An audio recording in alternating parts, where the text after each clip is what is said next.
तो आप तमाम का बेहद शुक्रिया कि आप लोग यहाँ पर आए। आपका बहुत बहुत शुक्रिया। मैं आज जो नतीजा आया एमआईएम पार्टी के सिलसिले में, और अभी नतीजे आना बाकी है, जो अब तक नतीजा आया, जो बिहार का नतीजा जिसमें एमआईएम पार्टी के अब तक 5 उम्मीदवार कामयाब हुए और जुबली हिल से हमने जिस कैंडिडेट को सपोर्ट किया वो भी कामयाबी मिली। मैं सबसे पहले अल्लाह सुब्हानहू व तआला का शुक्र अदा करता हूँ कि उन्होंने अपने फजल और करम से हमारे इस फैसले को अल्लाह ने कामयाबी दी, अल्लाह ने अब रहम कर दिया। मैं बिहार की आवाम का भी शुक्रगुजार हूँ कि उन्होंने एमआईएम पार्टी के तमाम कैंडिडेट्स को उन्होंने वोट दिया, अपनी मोहब्बतों से नवाजा। मैं शुक्रगुजार हूँ उन 5 असम्बली कॉन्स्टिट्यूंसीज़ के तमाम राय दहिंदगान का, ज़िम्मेदारों का, मजलिस पार्टी के तमाम मेंबर्स का, जिन्होंने जनाब अख्तर ईमान साहब को कामयाब किया। अमूर से हमारे गुलाम सरवर साहब को बैसी से कामयाब किया, सरवर आलम को कोचा दामन से कामयाब किया, तौसीफ़ आलम को बहादुरगंज से कामयाब किया और मुर्शिद आलम को जोकीहाट से। और मैं साथ ही साथ शुक्रिया अदा करना चाहूँगा हमारे बिहार रियासत के सदर जनाब अख्तर ईमान साहब का, आफ्ताब साहब का, आदिल हसन साहब का और तमाम वहाँ के मजलिस के ज़िम्मेदारों का, कि उनकी बड़ी मेहनत कोशिशें रहीं कि हम इस 5 सीट पर कामयाबी हासिल कर पाए और बहुत से मुकामात पर हमको एक बड़ी तादाद में वोट भी मिले। मैं शुक्रिया अदा करना चाहूँगा जनाब इम्तियाज़ जलील साहब का,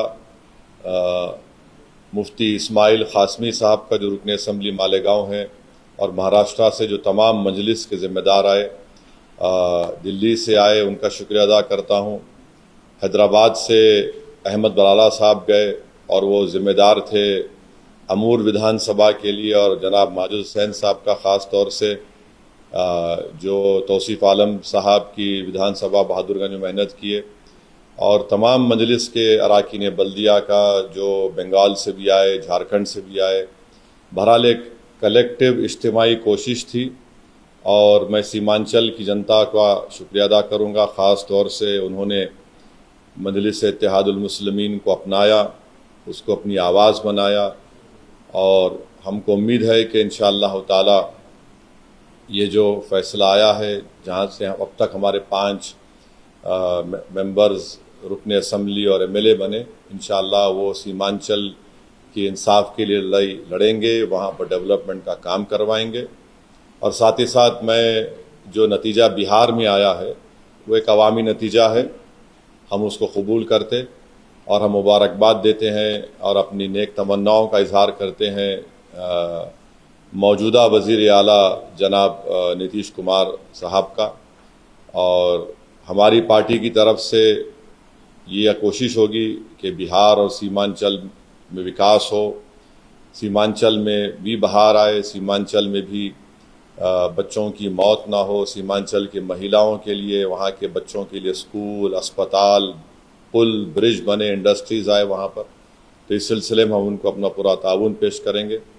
मैं शुक्रगुजार हूँ जुबली हिल्स की असम्बली कॉन्स्टिट्यूंसी के तमाम वोटर्स का, राय दहिंदगान का, कि उन्होंने जनाब नवीन यादव को अपने वोटों से कामयाब किया। यहाँ पर भी मैं हमारे मजलिस के दोनों एमएलसीज़ का, जनाब रहमत साहब का, रियाजुल हसन अफंदी का, जनाब कौसर साहब का, जनाब यासिर अरफात का, अनवर सादात का, फराज साहब का और जानी मियाँ का, और ऐसे बेशुमार मजलिस के ज़िम्मेदारों का जो बड़ी मेहनत की, जस्तजू किए। और मुझे आज चीफ मिनिस्टर जनाब रेवंत रेड्डी साहब ने भी फ़ोन करके शुक्रिया अदा किया, मैंने उनको मुबारकबाद दी।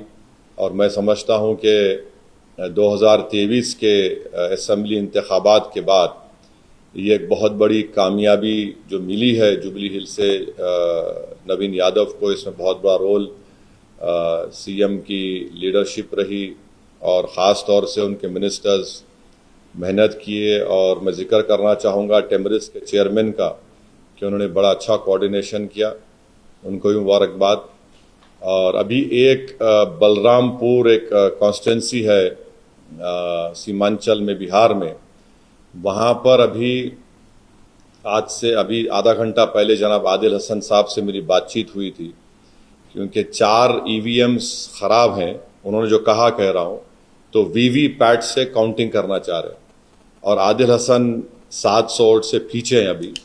और वो जो काउंटिंग होगी, हमें यकीन है कि इबादपुर एक इलाका है जो बड़ा स्ट्रॉन्ग होल्ड है मजलिस का, तो मुझे उम्मीद है कि अगर वो हो जाएगा तो इंशाअल्लाह आदिल हसन को भी कामयाबी मिलेगी। अल्लाह से हमारी दुआ है कि अल्लाह उनको कामयाब कर दे ताकि मजलिस के एक और MLA में इजाफ़ा हो सके। मगर अभी तक कोई ख़तई तौर पर इंफॉर्मेशन मेरे पास नहीं आई है। जो लास्ट मेरी बातचीत आदिल हसन साहब से हुई थी, बाहर निकले थे, तो उन्होंने मुझसे किसी के फ़ोन पर ये कहा है। तो अब देखना ये है कि वो कब मुकम्मल होगी, उसका क्या नतीजा आएगा। मगर बलरामपुर से बहुत अच्छे वोट हसनैन साहब ने लिया है, और मगर उनको कामयाबी नहीं मिली। अरारिया से भी अच्छे वोट हमको मिले हैं मुख्तलिफ़ मकामात से। तो हमारी कोशिश है कि इसको और हमारी पार्टी को मजबूत किया जाए। और मैं फिर से बिहार की आवाम का शुक्रगुजार हूँ, और ख़ास तौर से मैं पहले से कह रहा था कि RJD BJP को नहीं रोक पाएगी। आप मेरे स्पीचेस उठाकर देख लीजिए, मैंने ये बात कही थी। मैं बार बार आज भी बिहार के उन लोगों से अपील कर रहा हूँ जो इस गलत फहमी का शिकार हैं MY कॉम्बिनेशन के ऊपर। मैं पहले भी कहा, असेंबली इलेक्शन के दौरान भी कहा, और आज भी कह रहा हूँ, आप सिर्फ वोट डालने वाले बनकर रहेंगे, आप वोट लेने वाला बनिए। इससे 2 फ़ायदा होगा, आपकी लीडरशिप बनेगी और आपके ज़रिए से आप कम्युनल और फाशिस्ट फोर्सेस को रोक पाएंगे। तो ये मुझे अपने ख़यालात का इजहार करना था। अगर आपके पास कोई सवालात हैं तो ज़रूर मैं उन सवालात का जवाब दूंगा। अगर आप 1 to 1 करना चाह रहे तो आप सवालात कम करिए, क्योंकि मैं 1 2 3 4 5 6 तो 22 माशाल्लाह से है, और फिर हमारे हैदराबाद के लोकल न्यूज़ चैनल्स भी हैं। तो इसलिए अब आपके ऊपर है। मैं तो बैठने तैयार हूँ, सिर्फ दुआ कर रहा हूँ कि आदिल हसन को भी अल्लाह बलरामपुर से कामयाबी दे दे। सर, हैदराबाद के जुबली इलाके में PRS और BJP ने अपना इस्तेमाल किया, शक्ति लोगों ने उन्होंने टारगेट किया था। उसके बाद कांग्रेस की कामयाबी क्या किया उन्होंने? PRS पार्टी और BJP के कई नेताओं ने शक्ति तौर पर जुबली इस्तेमाल आपको टारगेट किया था, आपकी पार्टी को टारगेट किया था, जो भी कांग्रेस को वोट डालेगा उसको MOU जाएगी, बहुत सारे मुद्दों पर उन्होंने बात की। उसके बाद तो उनकी कामयाबी। अब उनसे पूछो, आप उनसे पूछना पड़ेगा कि इतना बोलने के बावजूद भी हर वार्ड में उनको शिकस्त हुई और BJP की ज़मानत जब्त हो गई। अब तो लोगों को सोचना चाहिए कि जुबली हिल्स के अवाम ने जो फ़ैसला लिया है वो उसको कबूल करना चाहिए। हम भी बिहार में नहीं जीते, क्या मैं भी बोलूं कि हमारे हसनैन साहब ठाकुरगंज से 78,000 वोट लेके हारे? मैं बोलूं कि 50,000 वोट राजद वाले क्यों लिए?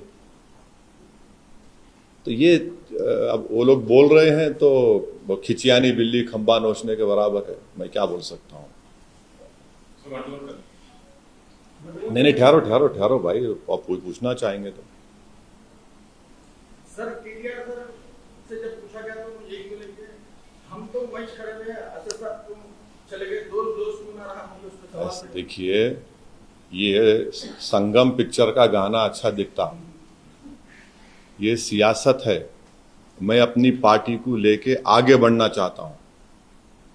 मैं किसी के इंतजार में या फिराक में नहीं ठहर सकता। मैं आपको पहले से बोला था जब आप तमाम लोग दारुसलाम को आए थे कि क्यों आप नवीन यादव की तायीद कर रहे। मैं आपको बोला था कि BRS का वोट गिर गया है, अब इससे बढ़ के पूर्व आपको क्या होना। आप वहीं ठहरे रहिए। मैं तो रोक नहीं पाऊंगा, मगर मैं नहीं ठहर सकता ना। मैं एक पार्टी का जिम्मेदार हूं। मेरे को अपनी पार्टी को जब लेके हम बिहार जा रहे उत्तर प्रदेश में काम हो रहा है शौकत साहब की क़यादत में, वो भी आके बड़ी मेहनत किए, सब लोग आए। तो अब इसमें क्या अब मैं क्या बोल सकता हूँ, अब उनको सोचना चाहिए। और आने समय था जो बात सामने आई, आपको यहाँ पर जो लोग तारीफ करके वोट मांगने की शेरपेट में इलाके में आपके तौर पर बिहार में आके आपको फिर बीजेपी का प्रोग्राम बनाना मिला। ऐसा है भाई, बाज़ लोग समझते कि मुझे गाली देकर अपने नंबर बढ़ा लेंगे अपने पार्टी में। चलिए अच्छा है, हमारी वजह से अगर आपके मुझे गाली देने से आपका नंबर बढ़ रहा है अपनी पार्टी में तो कोई बात नहीं। हम तो भारत की सियासत की लैला हैं, ये तमाम हमारे मजनू हैं।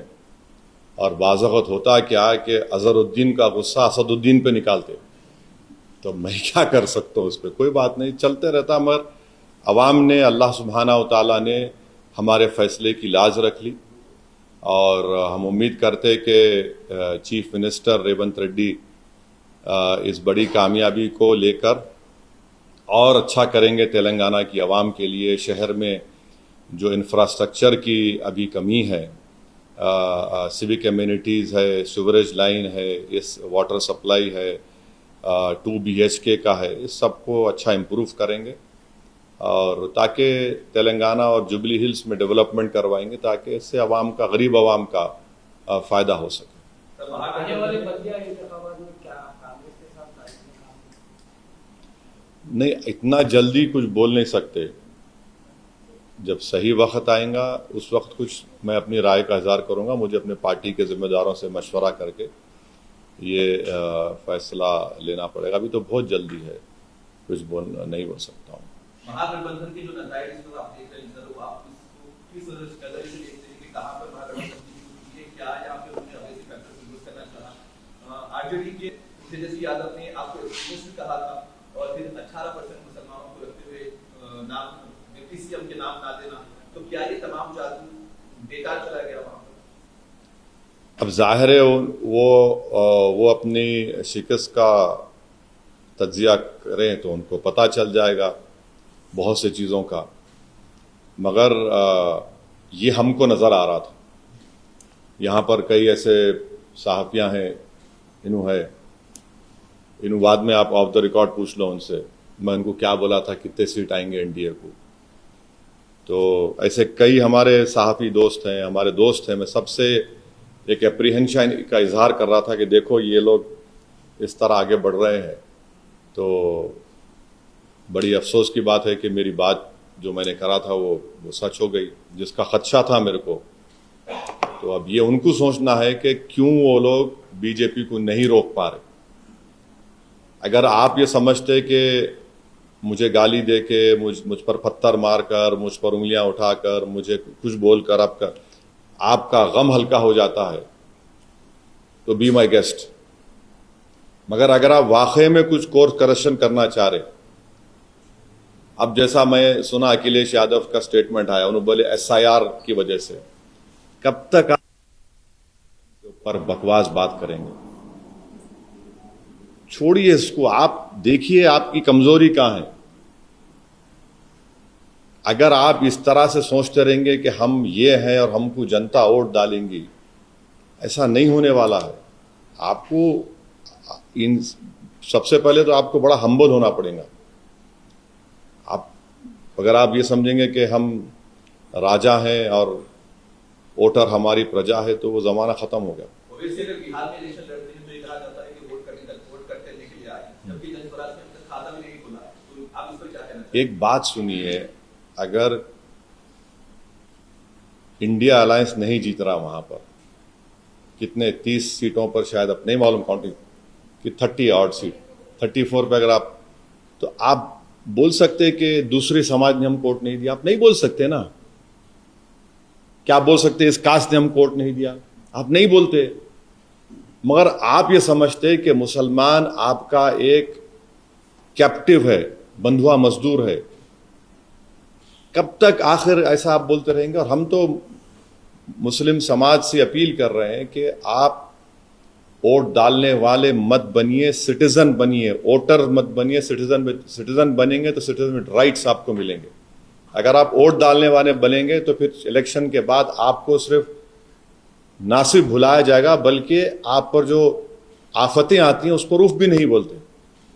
ये हम कंसिस्टेंटली बोल रहे हैं। उम्मीद करते हैं कि इस नतीजे से पूरे देश में एक पैगाम जाएगा, खास तौर से अल्पसंख्यक समाज के माइनॉरिटीज को, मुसलमानों को और जो सेकुलर जहन रखने वाले लोग हैं। हम उम्मीद करते हैं कि वो देखें कि क्या क्या रीजंस हैं। आप उठाकर सिर्फ दो चीजों को बोल देंगे तो फिर ये नहीं होने वाला है। पप्पू यादव ने कहा था कि अगर आमोर एमआईएम जीतती है तो वो पॉलिटिक्स छोड़। अब नहीं मालूम उनको कौन कौन छोड़ के, बहुत से लोग छोड़ के चले गए उनको। अब और कौन कौन छोड़ते, उन्होंने क्या करते, मेरे को नहीं, मैं तो नहीं बोला ऐसा। मैं ये बोला हूं कि पहला इलेक्शन हम आ रहे थे, हम बोले सीमांचल नहीं छोड़ेंगे। दूसरा जीते, हम 5 जीते, आप हमारे एमएलए को तोड़े, हम जीते, हम तोड़े, हमने कहा नहीं छोड़ेंगे सीमांचल को। आज फिर हम कह रहे हैं, अल्लाह ने हमको कामयाबी दी, हम सीमांचल नहीं छोड़ेंगे। हम जहां पे जाते छोड़ते नहीं, वहां मेहनत करते। हम इस तरह के दावे नहीं करते। अब जो इस तरह के दावे किए हैं, अब ये सवाल उनसे पूछना आप पर वाजिब है। सर, एनडीए की